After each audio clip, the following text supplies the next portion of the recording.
दरअसल मैं हाल ही में काफी बार ओपन माइक पर जा रहा हूँ बस सुनने के लिए। लोगों के मानसिक परीक्षणों के लिए। नहीं, ये मेरे लिए सच में प्रेरणादायक है कि मैं लोगों को देखूं जिनमें से कुछ मजेदार होते हैं, कुछ उतने मजेदार नहीं होते, फिर भी वे बिना किसी शर्म के कोशिश करते हैं। बिल्कुल। हर रात अपने आप को सबके सामने रखते हैं, जैसे कि गलतियां करते हैं। हाँ। इसमें मेरा सबसे पसंदीदा होता है जब आप बात कर रहे होते हैं जैसे सिर्फ 5 लोग ऑडियंस में हों और जोक्स बिल्कुल भी असर नहीं कर रहे होते और तब भी वे कोशिश करते रहते हैं। मुझे नहीं पता, लेकिन ऐसा लगता है कि भावनात्मक रूप से ऐसी स्थिति से कठिन कुछ नहीं हो सकता। ये कठिन है। मुझे वो दिन ये आज भी याद है। इंस्पायरिंग है। कई कॉमिक्स ये कहते हैं और मुझे लगता है कि डैन कुक पहला व्यक्ति था जिसे मैंने इसे सार्वजनिक रूप से कहते सुना था कि अगर उसे फिर से शुरुआत से सब कुछ करना पड़े तो वह नहीं सोचता कि वह इसे कर पाएगा। वह नहीं सोचता कि वह ओपन माइक की मुश्किलों को सहन कर पाएगा और आखिरकार सफलता तक पहुंच पाएगा। और जो लोग इसे आजमाते हैं और असफल होते हैं, वे उन लोगों के मुकाबले बहुत ज्यादा हैं जो सफल होते हैं। मुझे नहीं पता कि कोई और आर्ट फॉर्म होगा जिसमें रेट ऑफ सक्सेस इतनी कम हो। क्योंकि ये मानसिक है, ये शारीरिक कष्ट है। ये कुछ ऐसा नहीं है जिसे आप सीख सकते हैं। जैसे बात यह है कि यदि आप गिटार बजाते हैं तो आप गिटार बजाना सीख सकते हो। कोई आपको कॉर्ड्स सिखा सकता है और अगर आप इसे करेंगे तो आप on L along the watch tower भी गा सकते हैं। आप इसे बजा सकते हैं, लेकिन आप किसी को कॉमेडी करना नहीं सिखा सकते। क्या आप सोचते हैं कि आप मजेदार हैं या नहीं? या क्या आप अभी भी इसे समझ सकते हैं और सीख हाँ, सकते हैं? आप इसे समझ सकते हैं। मुझे नहीं क्या आप लगता। मजेदार होना बंद कर सकते हैं और फिर सच में मजेदार हाँ। बन सकते हैं? हाँ, ये संभव है, हालांकि ये आसान नहीं है। तुम्हें बहुत सारी कठिनाइयां सहनी होंगी। तुम्हें बहुत सारा कड़वा घूंट पीना पड़ेगा और यह देखना पड़ेगा कि तुम मजेदार क्यों नहीं हो, और तुम्हें बहुत समय असहज विचारों के साथ बिताना होगा और यह समझने की कोशिश करनी होगी कि यह क्या है। जैसे क्या कमी है? क्या तुम अपनी चीजों को एडिट कर सकते हो और इसे बेहतर बना सकते हो? शायद तुम्हें ड्रग्स करना चाहिए, शायद तुम्हें साइकेडेलिक ड्रग्स में शामिल होना चाहिए और यह सोचने की जरूरत है कि तुम सच में वास्तविकता से कैसे जुड़ते हो।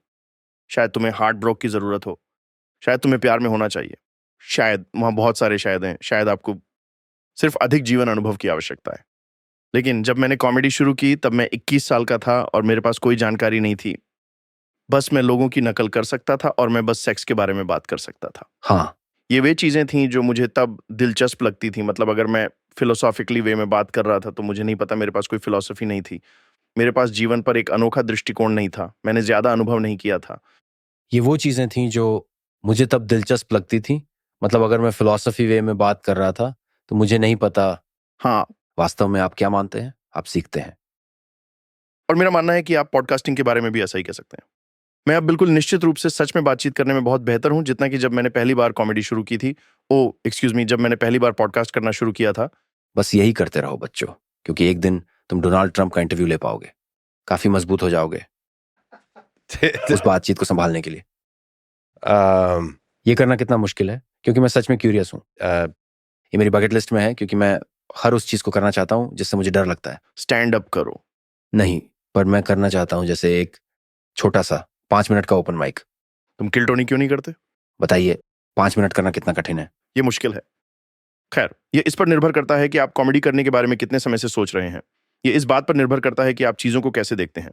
यह आपके कॉमेडी के स्टाइल पर भी निर्भर करता है। जैसे सबसे मुश्किल कॉमेडी का स्टाइल मुझे लगता है वो शायद स्टीफन राइट का स्टाइल है, जो शायद सबसे कठिन है। पूरी तरह से नॉन सेक्विटर्स, एक विषय अगले से जुड़ता नहीं है, इसमें कोई फ्लो नहीं होता। बस मैंने ये देखा, मैंने ये नोटिस किया, और फिर ये है, और फिर वह है। और इसे याद करके रखना काफी मुश्किल भरा होता है, और घंटों तक नॉन सेक्विटर जोड़ना सच में काफी मुश्किल होता है। पर यह थोड़ा आसान है, क्योंकि तुम जोक पर भरोसा कर सकते हो।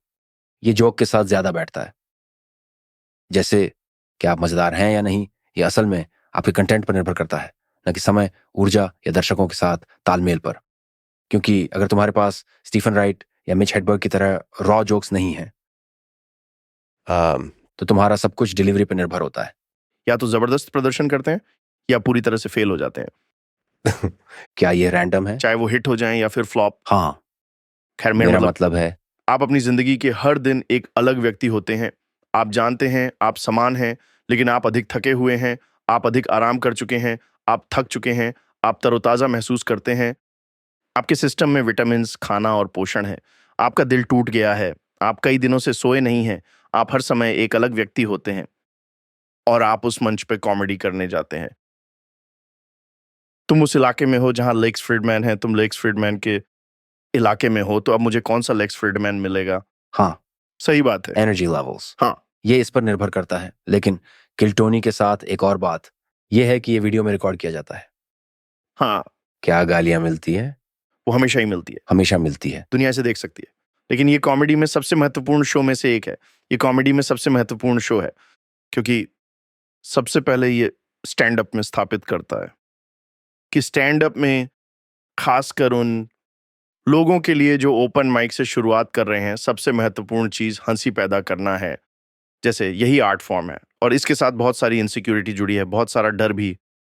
और इसलिए इन असुरक्षाओं और डर को दूर करने के लिए लोग यह तय करेंगे कि संदेश अधिक महत्वपूर्ण है और वे ऐसा दिखावा करेंगे कि आपको जैसे ये जरूरी है कि आप सामाजिक रूप से जागरूक हो जाएं और यह कि आपको अपनी कॉमेडी में सकारात्मक चीजों को बढ़ावा देना चाहिए।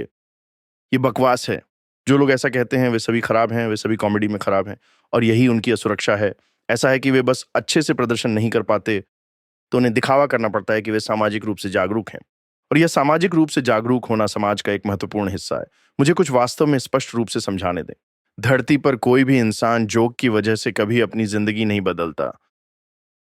यह उनका उद्देश्य नहीं है। उनका उद्देश्य तो जोक्स बनाना है। जो लोग ऐसा कहते हैं वे कहते हैं कि सामाजिक रूप से महत्वपूर्ण कॉमेडी ही एकमात्र जरूरी कॉमेडी है जो आपको करनी चाहिए। असल में ये सिर्फ इसलिए कहते हैं क्योंकि वो खुद अच्छे नहीं होते। हाँ, बस इतना ही। ये ऐसा है जैसे वे एक आसान रास्ता अपनाते हैं क्योंकि वे असली कॉमेडी नहीं कर सकते। ऐसा नहीं है कि कोई एक तरह की कॉमेडी से दूसरे तरह की कॉमेडी में बदल जाता है। शेन गिलिस को लें, वह अभी उभरते हुए बेहतरीन कॉमिक्स में से एक हैं। वह वाकई शानदार हैं। मैं आपको उस आदमी को लाइव देखने की सिफारिश करता हूं। मैं उनके साथ इरविन में काम करता हूं और मैंने उसका पूरा सेट नहीं देखा था। मैं रो रहा था। मेरा मतलब है वह बहुत अच्छा है। मैंने सुना है कि वो रेसिस्ट है। मैंने उनके मटेरियल को नहीं सुना है। वो बहुत अच्छा है और उसकी कॉमेडी सिर्फ इतनी ही है कि वह जितना हो सके उतना मजेदार बने। ये बिल्कुल असंभव है कि वह आदमी अचानक वोक हो जाएगा और वह अचानक कोई सामाजिक रूप से जागरूक एजेंडा को बढ़ावा देना शुरू नहीं करेगा जो कि दिखावा हो। और तुम जानते हो, ये सब फेसिशियस और बस बकवास की बात है जो वो अपने पर्सनल ब्रांड को ऊंचा दिखाने और वर्च्यू सिग्नल करने की कोशिश कर रहा है। ऐसा कभी भी होने वाला नहीं है। किल्टोनी के बारे में बात यह है कि बस आपके पास केवल 1 मिनट है और क्योंकि ये लाइव है और क्योंकि आप नहीं चाहेंगे कि टोनी या कोई और आप पर हंसे, इसलिए हर कोई जितना हो सके उतना मजेदार बनने की कोशिश करता है। और इस चीज से कोई भी फर्क नहीं पड़ता कि आप गे हैं या स्ट्रेट, एशियन हैं या ब्लैक हैं या ट्रांस हैं या नॉन बाइनरी, किसी को कोई फर्क नहीं पड़ता। क्या आप फनी हैं? अगर आप मजेदार हैं तो आप अंदर हैं और हर कोई आपको पसंद करता है। आप 80 के या 20 के हो सकते हैं, किसी को कोई भी चीज से बिल्कुल फर्क नहीं पड़ता। आप महिला हो सकते हैं, पुरुष हो सकते हैं या कोई भी हो सकते हैं, किसी को कोई फर्क नहीं पड़ता। क्या आप मजेदार हैं? और यही सबसे महत्वपूर्ण बात है एक कॉमेडी कम्युनिटी के लिए। बस मजेदार हो, बस मजेदार बनो। और इस अर्थ में किल टोनी एक कॉमेडी के वास्तविक कॉर्नरस्टोन है। ये कॉमेडी के उद्देश्य की याद दिलाने वाला है। हाँ, ये कहा जा सकता है कि सबसे मजेदार चीजों के नीचे भी कुछ ज्ञान छुपा होता है जो अंत में बाहर निकलता है, बिल्कुल। लेकिन इसका मुख्य उद्देश्य यह नहीं होता। हाँ, मेरा जैसे मतलब है टिम कि ये डिलन का प्रेरणादायक है। और मजेदार हो सकता है। टिम डिलन इसका एक बेहतरीन उदाहरण है। हाँ, उसकी कॉमेडी में कुछ अद्भुत यादें हैं, लेकिन ये अभी भी ये सिर्फ मजाक के बारे में है। मजेदार। हाँ, ये हमेशा मजेदार होता है। वह इसे करने में सबसे अच्छा है, खासकर पॉडकास्ट के रूप में, जहां वह महत्वपूर्ण बिंदुओं को हंसी के साथ बुनता है। ये साफ नजर आता है। बस बस जोक्स